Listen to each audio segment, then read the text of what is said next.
Welcome to The Explainer. Today, we're taking a look at the FIFA World Cup, from macro glory to micro prodigies. We're going to explore this massive tournament through a completely unique lens. We'll start big, looking at the daunting exclusivity of the winning nations, and then zoom way in to focus on the micro. I'm talking about the actual teenage prodigies who stepped up and conquered the globe. So let's jump right in. Just think about the number 8. That's it, just 8. It's a remarkably small number, isn't it? Especially when you consider the truly global scale of football.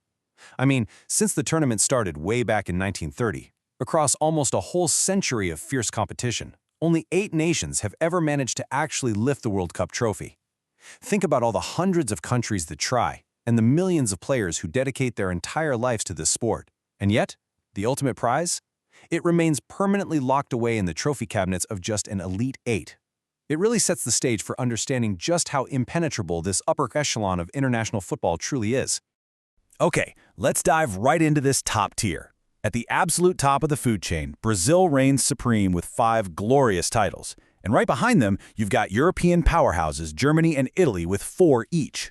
13 World Cup titles belong to just these 3 nations alone. That's an astonishing level of historical dominance, right? It shows us that winning isn't just about having a good year or getting lucky. It's about a deep-rooted, generational culture of footballing excellence that only a very select few countries have ever mastered.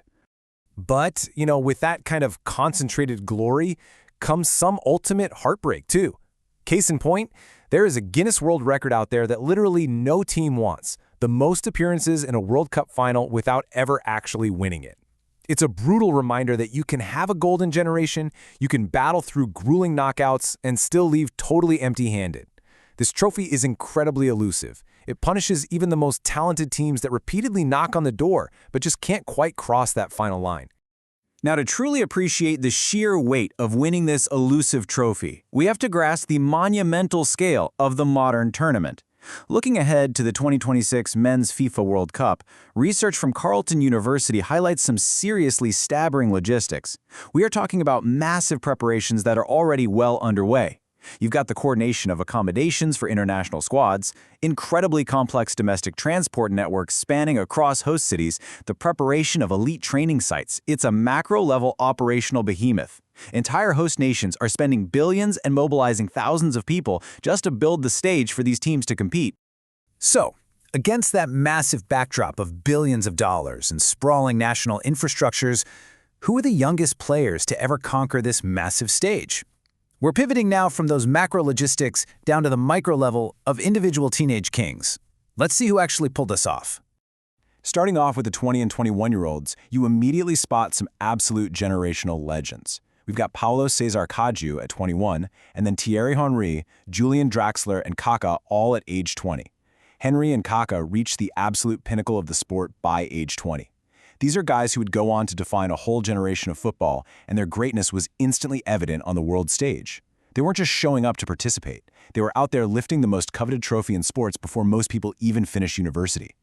But the air gets even thinner from there, and the club gets way more exclusive when we drop down to age 19. Just look at Kylian Mbappé back in Russia 2018. He didn't just win the tournament, he was a terrifying driving force. 7 appearances, 4 goals. It is one thing to just be a young player on a winning squad, but to actively dismantle the world's best defenses as a 19-year-old? That is a total historical anomaly. Also at 19, we have Marco Antonio in 1970 with 2 appearances, and Coutinho in 1962. Now the margin for error shrinks yet again. Enter the 18-year-old champion, Giuseppe Bergomi. At exactly 18 years and 174 days old, he conquered the 1982 tournament in Spain with Italy. And he didn't just sit on the sidelines. He actually made 3 appearances in that tournament, including playing in the final against West Germany. The sheer composure it takes for an 18-year-old defender to step onto the pitch in a World Cup final and help shut down a powerhouse German attack, it's almost unimaginable. He really proved that age is just a number when it's paired with absolute tactical maturity. And now we finally reached it, the absolute rarest tier, the 17-year-old kings of football. This club is so absurdly exclusive that only 2 players in the nearly 100-year history of the World Cup have ever achieved it. Think about that, winning the ultimate prize in world sports before you can even legally vote. But the paths to that 17-year-old glory couldn't be more different.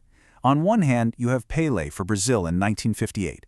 At 17 years and 249 days old, he played 4 matches and scored an astonishing 6 goals, practically carrying the team's attack. Then, fast forward to 1994, and we have Ronaldo, also for Brazil. He was 17 years and 298 days old, but he had 0 appearances. Hey, he was on the squad, he was absorbing the atmosphere, right there from the bench, and he still got the medal. So whether you're the explosive star carrying the team like Pelé or the understudy along for the ride like Ronaldo, your name goes down in history forever. Let's take a step back for a second and look at the timeline of these miraculous youthful achievements. It starts in 1958 with Pelé.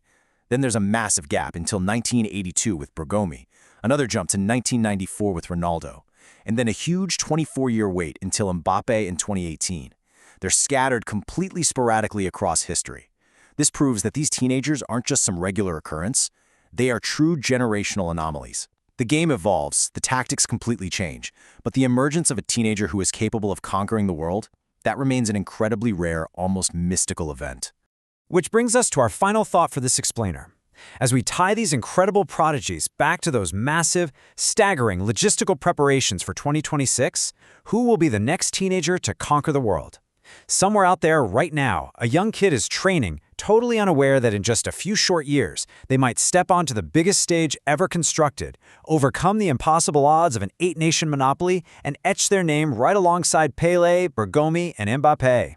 It's a pretty thrilling prospect, isn't it? Thanks for joining me today, and keep your eyes on the pitch to see who makes history next.